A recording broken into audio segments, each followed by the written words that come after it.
Yes, good morning everyone. How are you? Ma'am, good morning. Ma'am, Good morning. I am fine, ma'am. What about you? I'm also fine and you are most welcome in the session. And in this session, we all are going to discuss about the epics and who are the archaeologists. तो अभी हम इस class में archaeologist के बारे में पढ़ने वाले हैं एंड ये भी डिस्कस करेंगे कि जो हिस्ट्री है वो हमारे पास तक कैसे आई। हम लोग जो आज के टाइम पे जो हिस्ट्री पढ़ रहे हैं वो कौन से लोगों ने लिखी है, कैसे लिखी है, कैसे हमारे पास तक आती है, ये सारी चीजें हम लोग आज की क्लास में पढ़ने वाले हैं। तो अभी लास्ट क्लास में हम सभी लोगों ने एपिक्स के बारे में पढ़ा था जिनकी रचनाएं मोस्टली संस्कृत में थी क्योंकि इनको लिखने वाले ऋषि मुनि होते थे और ऋषि मुनि होते थे उनकी मोस्टली जो वो लैंग्वेज जो पढ़ते थे वो संस्कृत थी। एंड ऑर्डिनरी पीपल की लैंग्वेज कौन सी थी? यस, याद है आप लोगों को?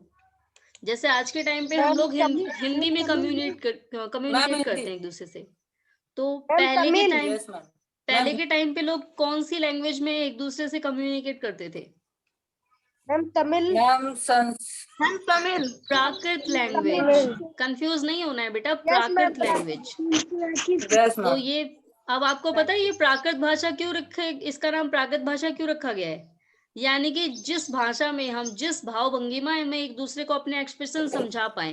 प्राकृत का मतलब नेचुरल लैंग्वेज जो स्टार्टिंग से शुरू हुई और यही वो लैंग्वेज थी, यानी कि इसमें ये लोग बोलने के साथ साथ एक्सप्रेशन का भी यूज करते थे क्योंकि जब शुरुआत हुई तो कोई भाषाएं नहीं थी बात करने के लिए। लोग जिस तरीके से बात कर पाए ना उन्होंने वही तरीका यूज किया और जो पहली लैंग्वेज थी वो थी प्राकृत भाषा।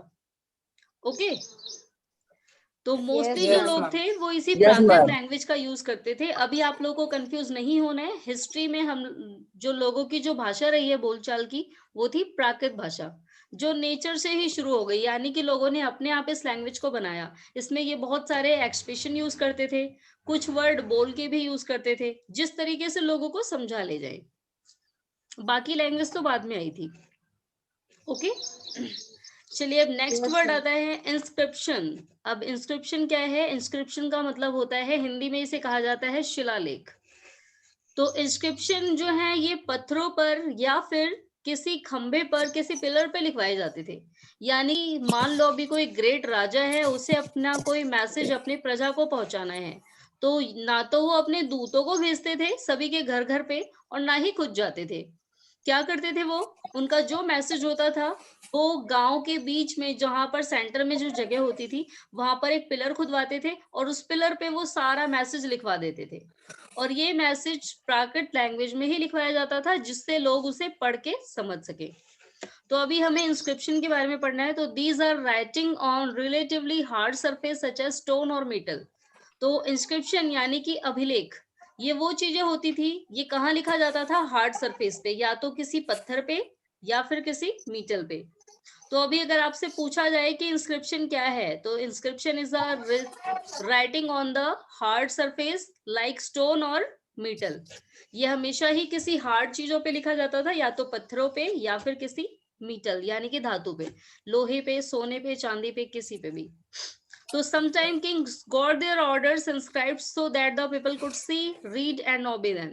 तो कभी मैंने भी आपको वो चीज पहले ही बता दी कि राजा कभी कभार चाहता था कि मेरे ऑर्डर्स को मेरी प्रजा फॉलो करे, उसे देखे, उसे पढ़े और उसको माने। तो इसके लिए वो क्या करते थे? इंस्क्रिप्शन खुदवाते थे, किसी पिलर पे लिखवा देते थे, किसी पत्थर पे लिखवा देते थे कि लोग आते जाते हुए उसे पढ़ें और उसे पता लग जाए कि राजा क्या चाहता है। तो जो भी राजा रानी होते थे वो यही करवाते थे, इंस्क्रिप्शन लिखवाते थे। For example, king often kept records of victory in battle. और इन इंस्क्रिप्शन में केवल राजा अपने आदेश ही नहीं, राजा ने कितनी लड़ाइयां जीती। जैसे आज के टाइम पे हम बहुत सारे राजाओं को जानते हैं, अकबर को जानते हैं, और विक्रमादित्य को जानते हैं, चंद्रगुप्त को जानते हैं, बहुत सारे ऐसे किंग हैं।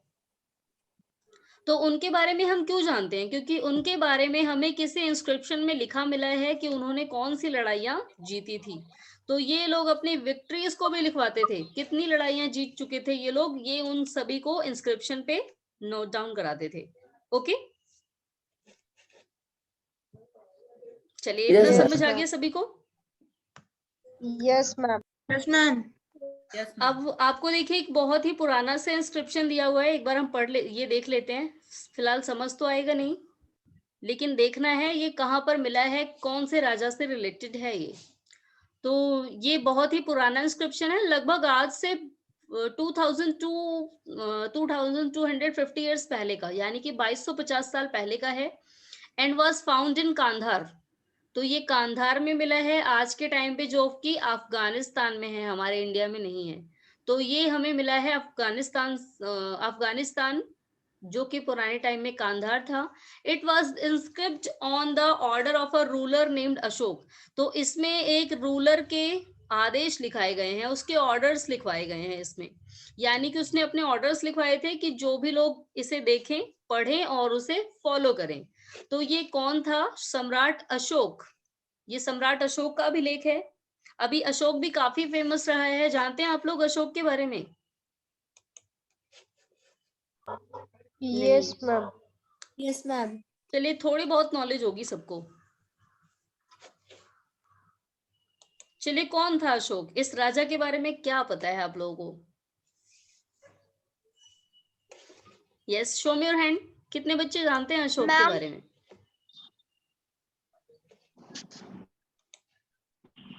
Ma'am I know. Yes Shanvika, you tell बेटा। Ma'am Ashoka was a Maurya grandson of Bindusar, grandson of Chandragupta Maurya. He was his was Mars, and he called Samrat Ashoka. Very good. Yes, Tanishka, now you tell.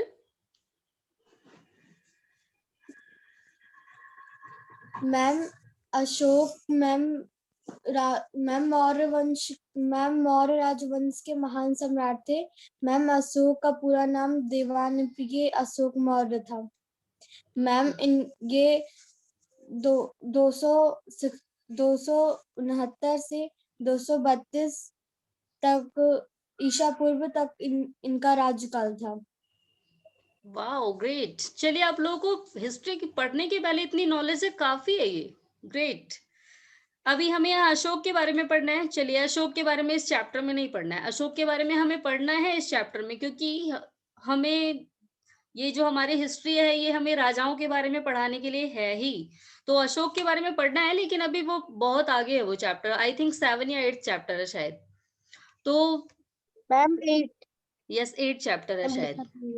चलिए, तो अभी ये देखिए, अशोक ने अपने orders को लिखवाया है। एंड अशोक ग्रेट किंग इसलिए भी है क्योंकि अशोक का जो सिंबल था, उसके पिलर्स में जो सिंबल है 4 लॉयन वाला, वो आज तक अडॉप्ट किया जाता है।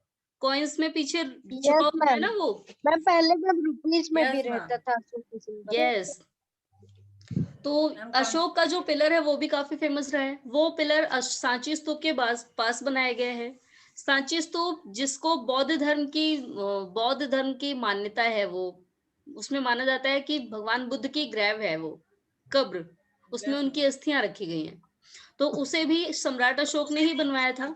फिलहाल अभी हमें इस इंस्क्रिप्शन के बारे में पढ़ना है। तो ये अफगानिस्तान से मिला है। इसमें सम्राट अशोक ने अपने ऑर्डर्स लिखवाए थे।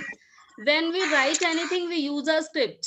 तो जब भी हम कुछ लिखते हैं, हम एक स्क्रिप्ट का यूज करते हैं। जैसे अभी आप लोग हिंदी में लिखेंगे तो देवनागरी स्क्रिप्ट यूज करते हैं ना। अलग अलग स्क्रिप्ट्स में सारी लैंग्वेज लिखी जाती है। Yes, ma'am. इंग्लिश को लिखने की कौन सी स्क्रिप्ट है? इंग्लिश कौन सी स्क्रिप्ट में लिखी जाती है? Ma'am, Roman. मैम रोमन लिपि में लिखी जाती है। Yes ma'am Roman. Sanskrit, Hindi, ये देवनागरी लिपि में लिखी जाती हैं।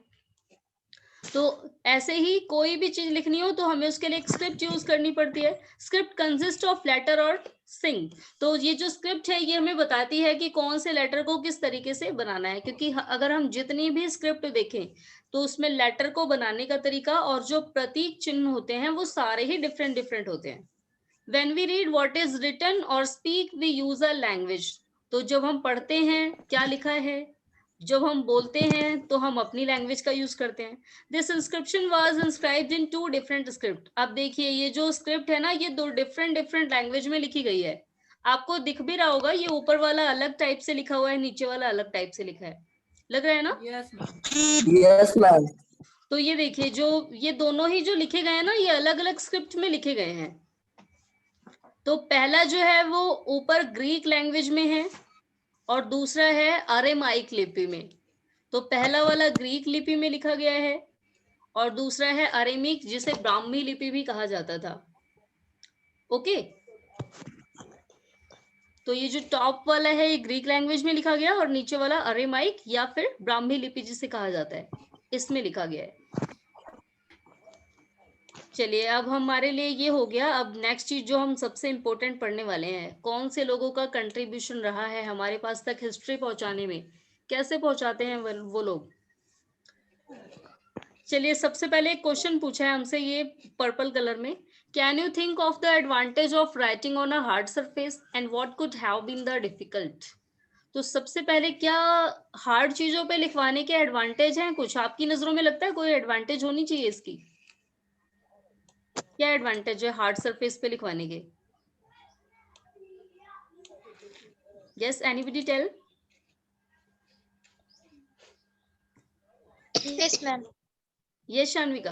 Ma'am, the advantage to write on the hard surface, it cannot erase for many and many years, and it can give a proof of.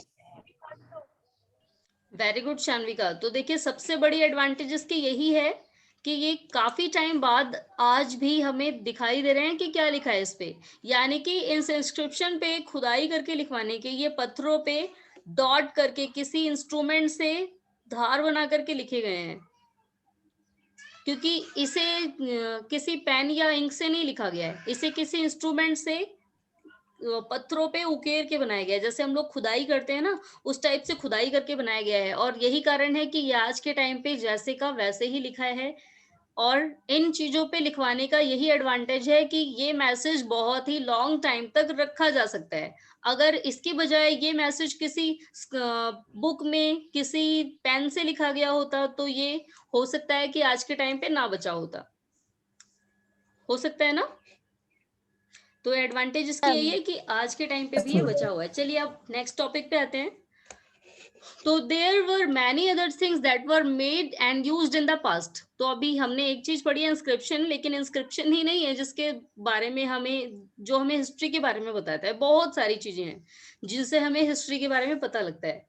तो those who study this objects are called archaeologist. अब वो लोग जो पुरानी चीजों की study करते हैं, यानी कि अभी जो लोग इस इंस्क्रिप्शन को पढ़ लेंगे, जो लोग खुदाई करके जान लेंगे कि कितना पुराना है, तो उन लोगों को हम क्या बोलते हैं? आर्कियोलॉजिस्ट।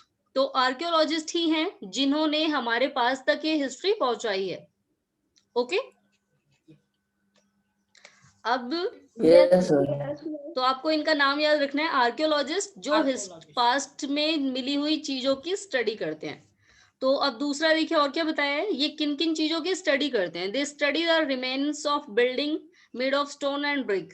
तो इनको कहीं खुदाई करने के बाद पुरानी इमारत टूटी हुई मिल जाती है, उसके टुकड़े मिल जाते हैं, तो ये उस टुकड़े को देख करके ये अंदाजा लगाते हैं कि वो कितना पुराना है, यानी कि वो जो बिल्डिंग है टूटी फूटी हुई, वो कब बनाई गई होगी। दूसरा और क्या देखते हैं ये लोग? Painting and sculpture. तो शिल्प कला, जो पेंटिंग बनाई गई है, उसे देख के ये लोग बताते हैं कि वो कितनी पुरानी है, उसमें कौन से कलर यूज किए गए होंगे। ये सारी चीजें ये लोग पता लगाते हैं। इसके अलावा केवल इतना ही नहीं, they also explore and excavate. अब ये न्यू वर्ड आया है, इसका मतलब होता है खुदाई करना। तो एक्सकेवेट मतलब dig under the surface of the earth, जमीन के सरफेस से खुदाई करके चीजों को निकालना। क्योंकि क्या हुआ है ना, जो हिस्ट्री है हमारी बहुत टाइम पहले की है, कोई प्राकृतिक आपदा आई होगी, वो लेयर नीचे दब गई, उसके ऊपर फिर से नए घर बने, लोग रहते गए, फिर क्या होता है, फिर से कोई प्राकृतिक आपदा आती है, कोई नेचुरल डिजास्टर होता है, फिर से वो लेयर नीचे दब जाती है। तो बहुत नीचे खुदाई करने के बाद हमें बहुत सारी चीजें मिली है हिस्ट्री की, जैसे कि कुछ औजार मिले हैं इन्हें। अब इन्हें कहीं कहीं से कुछ गहने, कुछ औजार जैसे कि सिकल वगैरह मिली है, तो ये उसको देख के अंदाजा लगाते हैं कि वहां के लोग ये बनाना जानते थे और उसका यूज किस लिए करते रहे होंगे। इसके अलावा इन्हें हथियार मिले हैं कुछ पुराने टाइम के, कुछ बर्तन मिले हैं, कुछ पैन्स मिले हैं जिसमें खाना बनाया जाता था, कुछ ऑर्नामेंट्स, कुछ गहने मिले हैं, कुछ सिक्के मिले हैं। Some of these object may be made of stone, इसमें से बहुत तर तो स्टोन के बने हैं, अदर्स ऑफ बोन, कुछ हड्डियों से भी बने हुए हैं, एंड कुछ किससे बने हैं, बैग्ड क्ले और मेटल, पकाई गई मिट्टी से और पकाई गई धातुओं से।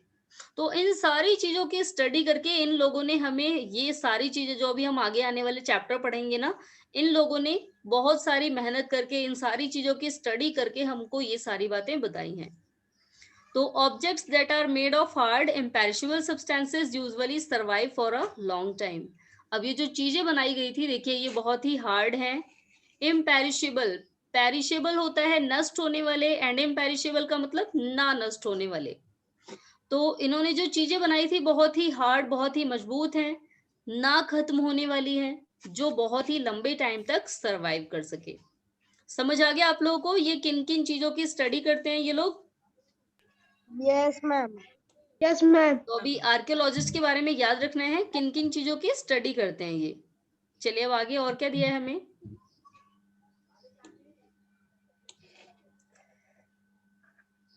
यस, नेक्स्ट पेज पे आते हैं। ये देखिए, ये मटका दिख रहा है आपको, ये पता है आज के टाइम का नहीं है, ये बहुत पुराना है, खुदाई के बाद जमीन के नीचे से मिला है, खुदाई करके। ये देखिए, ये जो पॉट है, एक pot from an old city, पुराने शहर से मिला है, जो अभी मैंने आपको बताया था पुराना शहर। हमारा जो पुराना शहर है वो सब कौन सी नदी के किनारे बसा था? मैम नर्मदा। नर्मदा। मैम ऐसे ही आप लोग कंफ्यूज होंगे। मैम नो, मैं सिंधु सिंधु नदी। अभी देखिए आप लोग कंफ्यूज, इतनी सारी कंफ्यूजन नहीं क्रिएट करिए यार। नर्मदा नदी के आसपास जो लोग रहते थे वो तो जंगली थे, वो जंगल से चीजें कलेक्ट करके रखना जानते थे बस।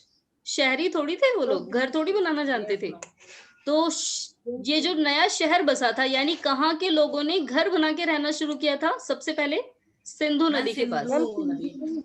और बाद में गंगा नदी के बाद में गंगा नदी के आसपास भी रहना शुरू हो गया था, लेकिन जो सबसे पहला शहर था वो सिंधु नदी के पास बसा था।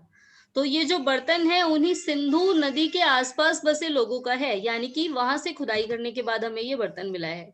और हमारे आर्कियोलॉजिस्ट क्या बताते हैं कि ये आज से लगभग 4700 साल पुराना है, यानी कि जब उस नए शहर की शुरुआत हुई थी तो उन लोगों ने ये मटका भी रखना शुरू किया था, यानी कि उन लोगों को ये मटका बनाना आता था। अब अगला देखिए,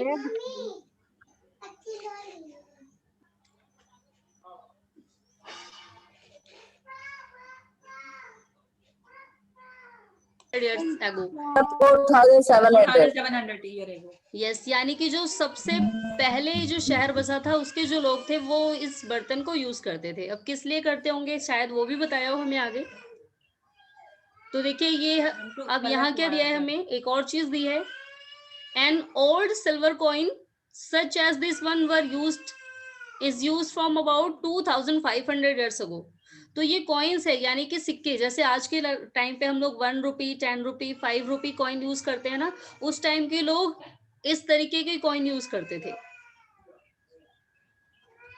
तो ये हमारे आर्कियोलॉजिस्ट ने क्या बताया हमें कि ये आज से लगभग 2500 years पुराना है।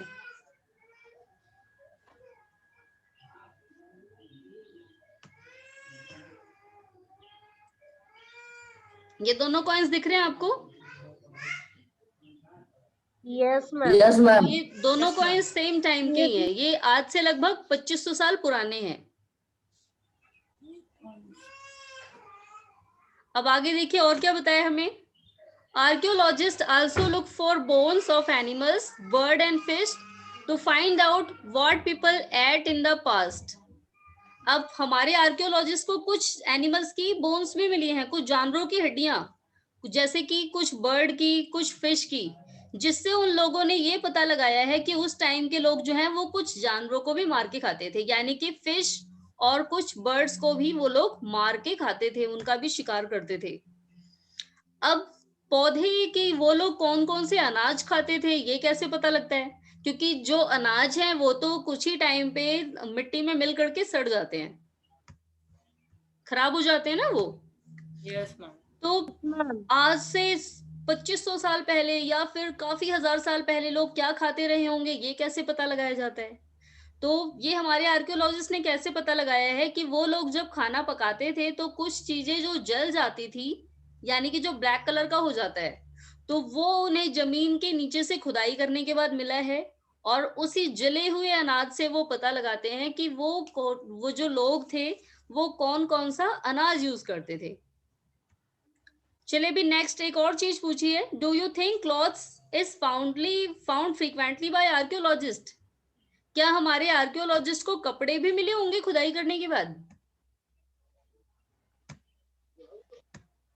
जैस क्या लगता है आपको, मैम, क्या कपड़े भी मिले होंगे या कपड़े खराब हो गए होंगे? Ma'am no. नहीं, अभी कपड़े तो नहीं मिले हैं। मैम नहीं मिले। यस, मैम, कपड़े नहीं प्लेट मिले हैं क्योंकि कपड़ों के बारे में हमें दिया भी नहीं है। दूसरा जो कपड़े मैम हैं कपड़े तो मैम फट के मैम सड़ गए। यस, वो सारे ही Yes, नेचुरल ma'am. फाइबर से बनाए जाते हैं। और जितने भी नेचुरल फाइबर हैं वो सारे ही जमीन में मिल करके मिट्टी के साथ डिकम्पोज हो जाते हैं। जो बैक्टीरिया है वो उसको डिकम्पोज कर देते हैं। मैम खा लेते हैं। Yes, yes, ma'am. तो यानी कि अभी कपड़े नहीं मिले होंगे। अब देखिए, अभी पहले आए थे आर्कियोलॉजिस्ट, दूसरे एक और आते हैं हिस्टोरियन। अब इन दोनों में डिफरेंट क्या है, एक छोटा सा माइनर डिफरेंस है, वो याद रखना है आप लोगों को। आर्कियोलॉजिस्ट जो चीजों की स्टडी करते हैं, चीजों को उन्होंने निकाला और उनकी स्टडी करेंगे। अब हिस्टोरियन वो लोग हैं जो हिस्ट्री को पढ़ करके हमें बताएंगे। यानी कि इन लोगों को खुदाई का काम नहीं करना है, कहीं पर ढूंढने नहीं जाना है।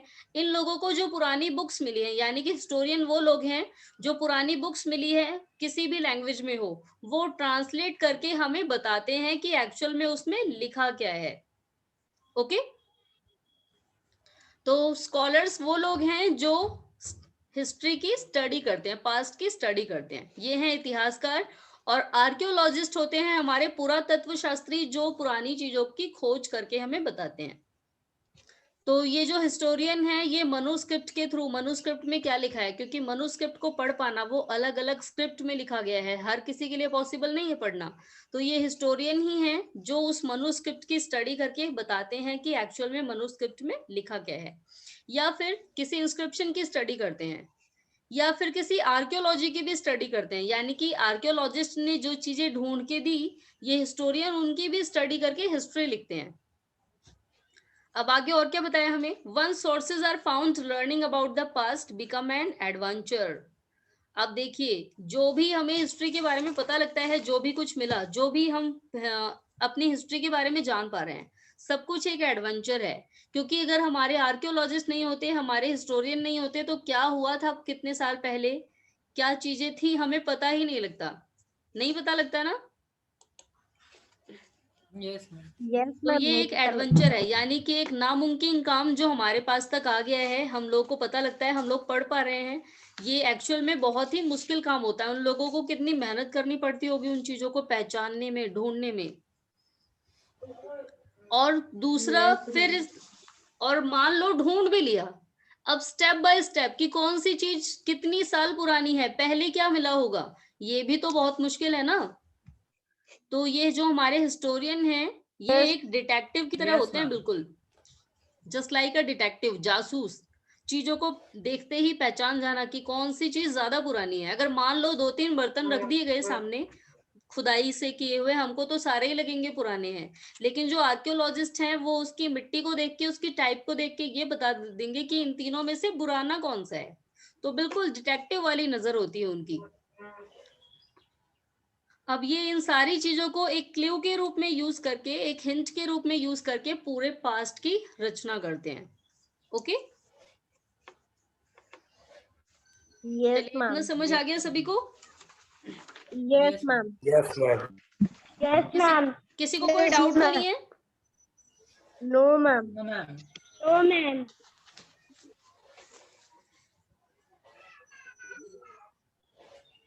चलिए, अब नेक्स्ट जो है इसको हम लोग पढ़ेंगे अगली क्लास में, वन पास्ट और मैनी।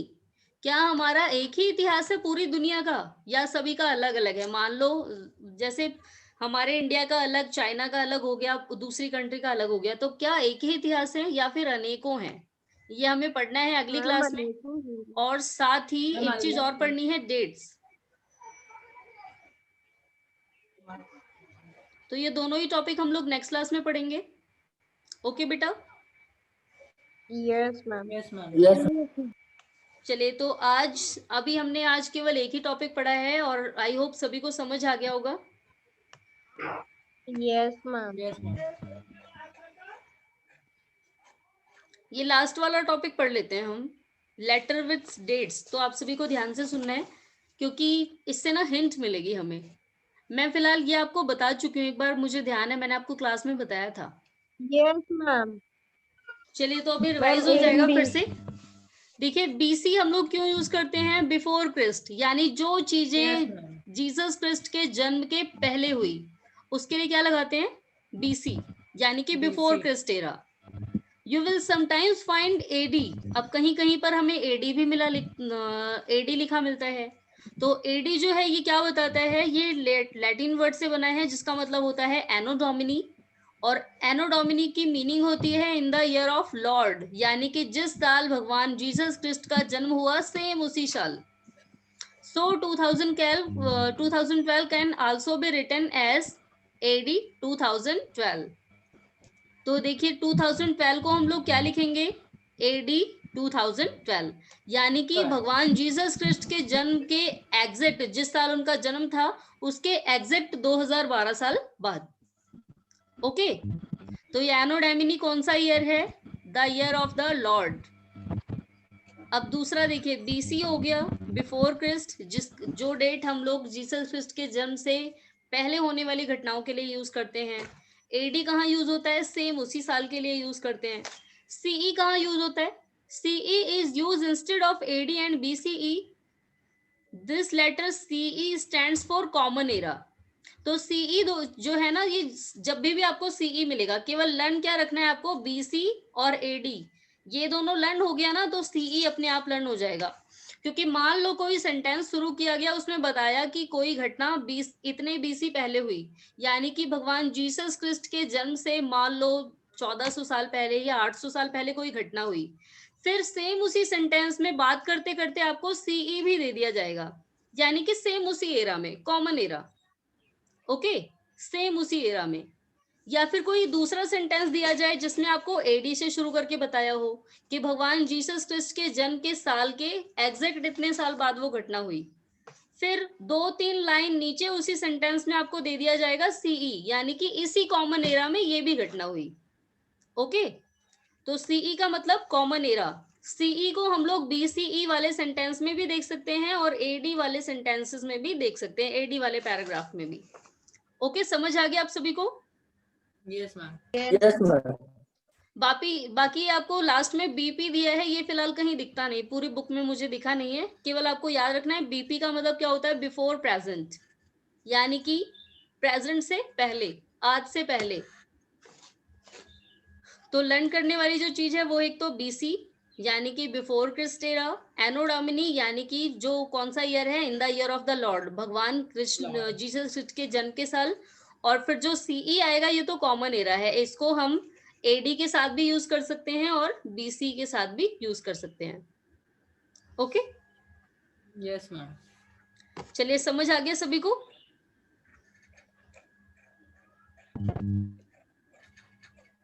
अब हम लोग नेक्स्ट क्लास में हमें 2 पैराग्राफ पढ़ने हैं, वन पास्ट और मैनी, और लास्ट में what do dates mean, date का मतलब क्या होता है एक्चुअल में। चलिए, तो आज के लिए भी इतना ही। हम लोग ये मैचिंग डिस्कस कर लेते हैं, देखते हैं आप लोगों को याद करना है, एक बार रिकॉल करना है प्रीवियस नॉलेज। सबसे पहले है नर्मदा वैली। तो नर्मदा वैली को किससे मैच किया जाएगा? The first big kingdom, hunting and gathering. I'm hunting Ma'am, and gathering. hunting and gathering. Ma'am, hunting and gathering. Yes, hunting and gathering, क्योंकि नर्मदा नदी के आसपास के लोग हंटिंग एंड गैदरिंग ही जानते थे। सेकंड है मगध। तो मगध क्या है?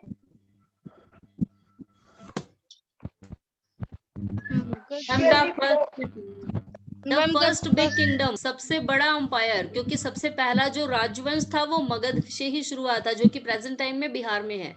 बताया था ना मैंने आपको, सबसे पहला राजा Yes, sir. मगध का ही बना था। चलिए, अब नेक्स्ट है Garo hills. Ma'am, earlier agriculture. Early agriculture, Ma'am, I really agree. चलिए नेक्स्ट है Indus and its tributaries, Ganga और सॉरी सिंधु और उसकी सहायक नदियां। Ma'am, Ma'am, that that was was 2500 years ago. No Yes, ma'am. इसमें फिर कंफ्यूज हो गए आप। इंडस जो नदी है ये फर्स्ट सिटी है Ma'am, the first city. The first city. Yes, ma'am. And Ganga valley है आज से 2500 साल पहले। 30 साल पहले, yes, ma'am. Okay, Indus and in its tributaries यानी कि सिंधु नदी और उसके आसपास सबसे पहला शहर बसा था, और गंगा नदी के पास जो शहर बसा था वो आज से लगभग 2500 साल पहले बसा था। चलिए तो अभी आज के लिए इतना ही, और आपको सेकंड नंबर का क्वेश्चन सभी को लिख करके ग्रुप में सेंड करना है, फर्स्ट और second. Okay, Yes, ma'am. Yes, ma'am. And ये हम लोग डिस्कस कर चुके हैं और आप सभी लोग कर लेंगे।